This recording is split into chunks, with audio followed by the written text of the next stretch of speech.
చిన్నారులను అమ్మ తర్వాత అమ్మలా చూడటం ఒక్క ఎంపీఎస్ స్కూల్కే సాధ్యమని విద్యార్థుల తల్లిదండ్రులు పేర్కొన్నారు. కోనసీమ జిల్లా మండపేట ఎంపీఎస్ స్కూల్లో కిండర్ గార్డెన్ విద్యను పూర్తి చేసుకుని ప్రాథమిక విద్యలో అడుగు పెడుతున్న విద్యార్థులకు గ్రాడ్యుయేషన్ సర్టిఫికేట్ల పంపిణీ అట్టహాసంగా నిర్వహించారు. ఈ కార్యక్రమంలో తల్లిదండ్రులు ముఖ్య అతిథులుగా పాల్గొని వారి చేతుల మీదుగానే తమ పిల్లలకు సర్టిఫికేట్లు ప్రదానం చేశారు. ఈ సందర్భంగా పట్టభద్రుల దుస్తుల్లో కనిపించిన తమ పిల్లలను చూసుకుని తల్లిదండ్రులు మురిసిపోయారు. వారితో సెల్ఫీలు దిగి జ్ఞాపకాలను భద్రం చేసుకున్నారు.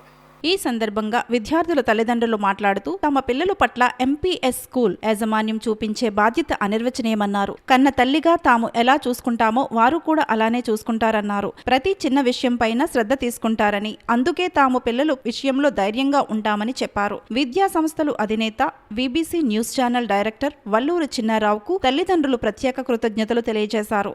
అంతకుముందు చిన్నారులు తమ ఆటపాటలతో సభికులను అలరించారు. స్కూల్ ప్రిన్సిపల్ గణేష్ అధ్యక్షతన జరిగిన కార్యక్రమంలో ఉపాధ్యాయులు దత్తాత్రేయ, ఏ జయలలిత, అచ్యుత, సరిత, సుష్మా, తౌహిద, విద్యార్థులు, సిబ్బంది పాల్గొన్నారు.